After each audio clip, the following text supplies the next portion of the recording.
Hello everyone, welcome to the Rage Traders Nrl Supercoach video. I hope you're doing absolutely amazing. And if you're a Parramatta Eels fan, unfortunately, I think you'll be on the opposite side of that comment. A very, very rough game. I'm going to give you a pretty detailed overview of this game because if you didn't watch it, there are some key things you need to know. And on top of that, I generally would do wrap up videos like as a whole, but because we have Vegas, then we have like these games here, I thought, you know what, I'm just going to do singular wrap up games. Maybe for tonight, I'll do like, for the Warriors and then Broncos. And then obviously, the rest of the games I'll do like in the increments of their days. And then following weeks, I'll just do a full week wrap up after that. Now, if you don't know already, you've come to this video for the first time, or you just didn't know in general, Rage Traders 1K League, $1,000 up for grabs. And as you can see here, 1,536 entries, a much easier chance to win $1,000 compared to something with 6,000 entries and 9,000 entries. The code is 739499, 739499. So get in there. All you have to do to be able to win this $1,000 is be a subscriber to the Rage Traders on YouTube. Very, very simple. All right. Let's get into this wrap up. It's a very interesting game. I know the score doesn't suggest that. Also, first, what we'll do is we'll just go through my team quickly and what I did, because you might be like, what the hell? I had Lasati in my starting team. I didn't think he was going to go 88 big. But I had a feeling he was just going to be solid the reason was I didn't think he was going to score anything, which he did. It was basically more just leaning to, I know he's a pretty much Supercoach friendly player. Basically from the preseason trials and what we saw, just really thought he's going to get 80 minutes. And on top of that, I had Moses Leo in my team, just not as a reserve, but still so happy that I had both of them in. Didn't have Chan in. That's fine. I didn't want to go too heavy on the trio.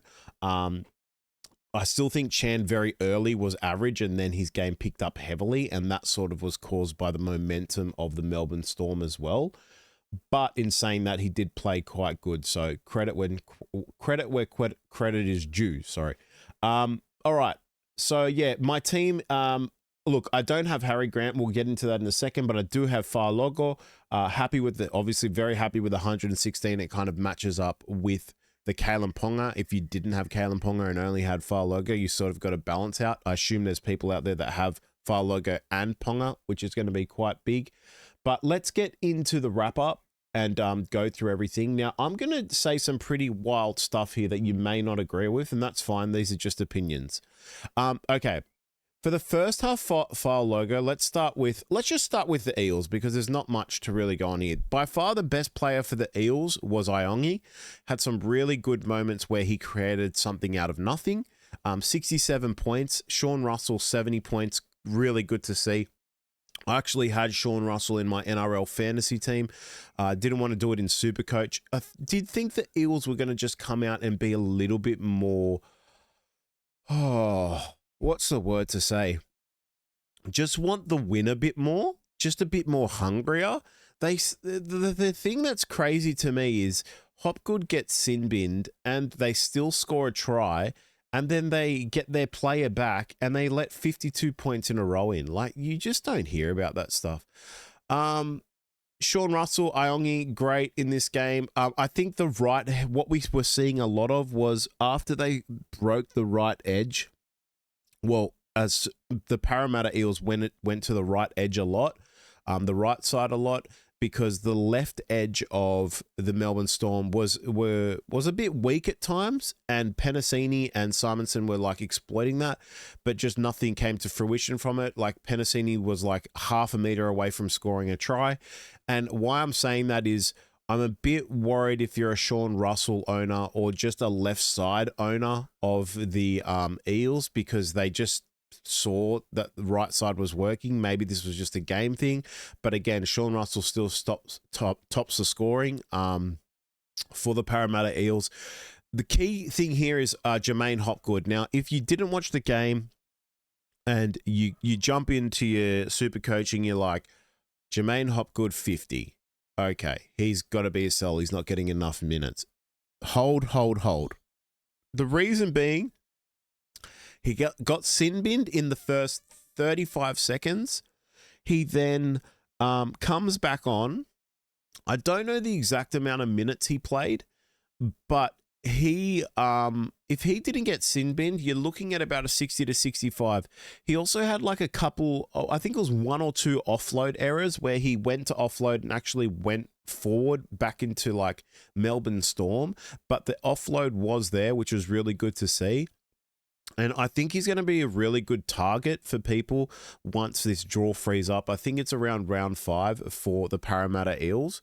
So if you have Hopgood, completely hold. Now, the only reason you don't hold is if he gets obviously charged for 2 to 3 weeks for the shot. I don't think he will, because it was actually a head clash into then maybe a tiny bit of a head high shot, or just not a high shot at all. But what happened was him and Alec McDonald's head clashed, and then Alec McDonald got like concussed from it.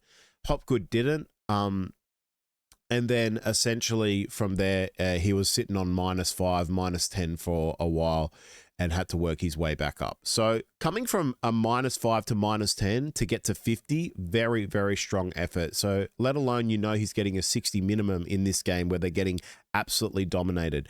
Now, that's one thing you have to take into consideration. They were getting absolutely dominated, which means he's most probably tackling more. We can most probably bring up the NRL stats, but boy, oh boy, they can be really annoying to go through.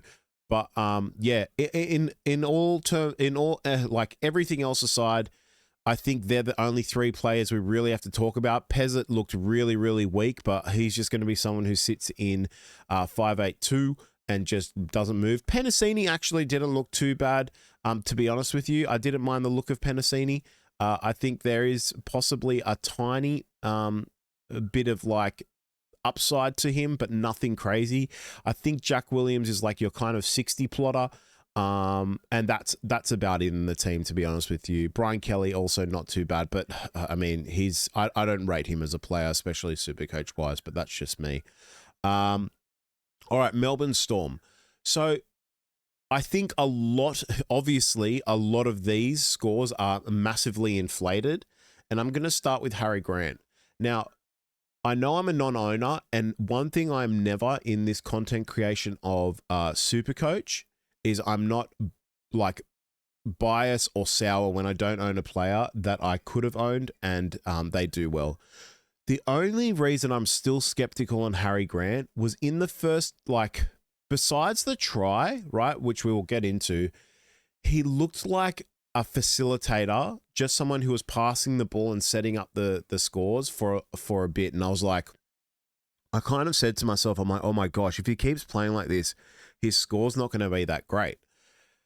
All of a sudden, I've never seen this in my life. I really haven't. I don't know if you remember the try last season where basically Melbourne Storm, it was like a golden point game or just 1 point to win it type thing. And Harry Grant dummied the ball to the player trying to do the drop goal. And then he just ran through the most massive gap and scored the easiest try ever. His first try, there were literally 4 players that could have stopped him. Iongi, for some reason, sprinted out of his fullback position, pushed up in the line. Harry Grant like dummied and just ran through the most free gap ever. So that's a line break and a try there. Then the second try, although Harry Grant, I think, is an amazing player, the number one rule is when you verse the Melbourne Storm is you don't fall for the dummy from Harry Grant. You just have someone always at the moment locked on, you are getting tackled. So then the next one, he pile drives over the line from like 1-2 meters out from the line, a typical hooker play. And again, he had an amazing game. Now, if you didn't know, Harry Grant could have been on 120. He could have been the top scorer at this end of this game. He left the field 20 minutes early because I think it was Moses Leo, went on his ankle. His ankle rolled. He was calling for the trainer. He went off to the side. And because they were winning by like 24 points or something, they just called and they said, look, rest it. Sit on the sidelines for 20 minutes. So you're very, very lucky there if you're a non-Harry Grant owner, because he could have easily got another 15 to 30 points. On top of that, look, absolutely amazing. I'm just very curious to see now with Melbourne Storm when they verse a bit of a better team where their attack isn't flying like it is like this, because the first 10 minutes of this game, Eels were actually the better team. By far.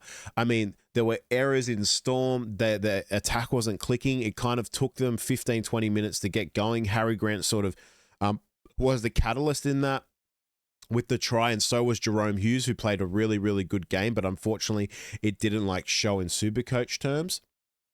A 66 is still fine though.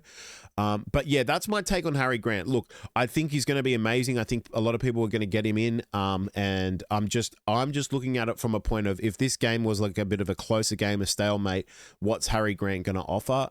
Look, he looks great. I think he'll be good, but I'm just being realistic at the point of this, because the Eels were absolutely horrible in terms of defense. But let's start with Fire Logo. Again, I think this is another inflated score, 116.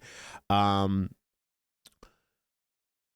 think as the game opened up and players became more tired, he became more relevant. His score was really, really bad to start with. Well, not really bad, but like just not like a Ponga or anyone like that. But this is why you started with him, because 116 is a massive score. He had an absolutely amazing try, though. He had this try where he chipped over, it hit the goalpost. He did sort of like a Billy Slater moment. It was really, really cool to see. I think the biggest surprise for everyone was Moses Leo. This is why I started with him, was because they're versing the Parramatta Eels, and if they get on a run, he's going to benefit from it. Like, he's a center. With the new scoring system, I think he was pretty much a shoo-in. There was a lot of people going, oh, his stats scoring wasn't that good. I think it was just all over-evaluated way too much for a cheapie who's in the center position on the Melbourne Storm. And this shows why. Now, he could go 95, 25, 35, sure. But you're still making money from him and you move him on whenever. Great. Joe Chan, amazing, 87. Most probably out of the three, I think it's between like, I don't even know. Joe Chan had some amazing defensive plays. Was just a real big benefit from Jerome Hughes, to be honest with you. But played his position very well. And I think Bellamy's got interesting decisions to make, especially with Sean Bloor and Trent Liero coming back. I love Lasardi because he's just an 80-minute workhorse, where through a game where it's a bit tough, I think he'll offer way more value than Joe Chan and then Moses Leo. And that's why I had Lasardi on my field. But again, in these games where you're getting a bunch of tries, Chan, Leo are just going to absolutely revel in the points on that. To talk about Jerome Hughes, he was just amazing this game, in my opinion, attacking the line really well, amazing cutout passes.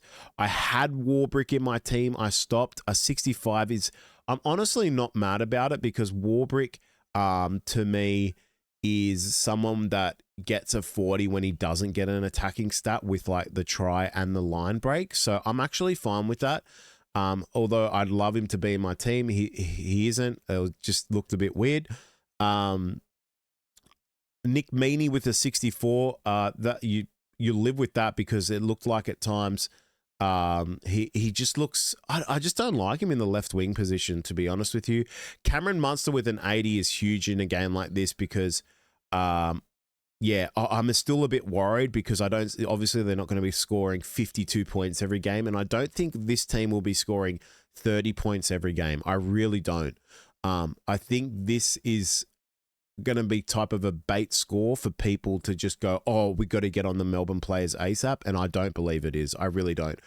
Stefano Otoye-Kamanu, really good game. I think this is a tiny bit inflated, but in saying that, he looked really good. The reason why I think this is a tiny bit inflated was he literally ran at Riley Smith, I think it was, bumped him off, got his own line break, and ran for like another 30, 40 meters. I didn't see a huge amount of offloads from him, and I didn't see that sort of free arm where you would with like maybe a Hopgood, and that's what kind of worries me. But again, if he's in your team, congratulations, you're loving the 65. He's showing immediate value there, and you're just hopefully seeing him get to that 50-55 mark in each game. What I was really worried about is Kamikamica really being the guy that sort of took something away from him, and he looked really good. This is giving me more maybe sort of like, I'm actually not opposed to like coming down to a Kamikamica. If he can just continue to get like a 45-50, get him in, gain some cash, get him out. Like, I think that's the easiest cash ever for an FRF4 position or something like that. But we'll have to wait and see. I mean, that's the last of the things I'd be thinking about. Yeah, Alec McDonald, very unfortunate. If you started with him, he gets the 1 category 2, I think it was, or just gone. Yeah, I'm not sure what's going to happen there. And now I'm not sure who's going to play in the lock position. I wonder. Yeah, I don't know what's going to happen there. So we'll have to wait and see for next week. And I think that is it for Melbourne Storm wise. Have I mentioned everyone? I have. But yeah, that is your Friday night wrap up. Melbourne Storm clearly too good for the Parramatta Eels. I actually didn't think also Katoga didn't look too bad. I think he came on and was on like the left edge, and he actually looked quite good. I thought there was some times he could have passed it and they had like a bit of a break. But again, I think he didn't look too good, and especially because they kind of forced right side a lot. I'm pretty sure he was left edge. Someone can confirm that for me. That would be great. Anyway, this has been the wrap up for your Friday night footy. Let me know if you agree with everything that I said. Maybe you don't. It doesn't matter. But enjoy and revel in those points if you had any of those Melbourne Storm players that felt the fruition from a poor Parramatta Eels defense. Again, if you're a Parramatta Eels player and if you're a Parramatta Supercoach, if you have Parramatta Supercoach players, hold on tight. We all know, I said this, when we were making our teams, I think they're more of a round 5 target when it opens up for them because they have a very, very tough draw. But if you have Hopgood, hold. If you have Iongi, hold. Don't worry. It'll get better. Anyway, guys, take care. Thanks for watching. Wolfie here from the Rage Traders. Peace.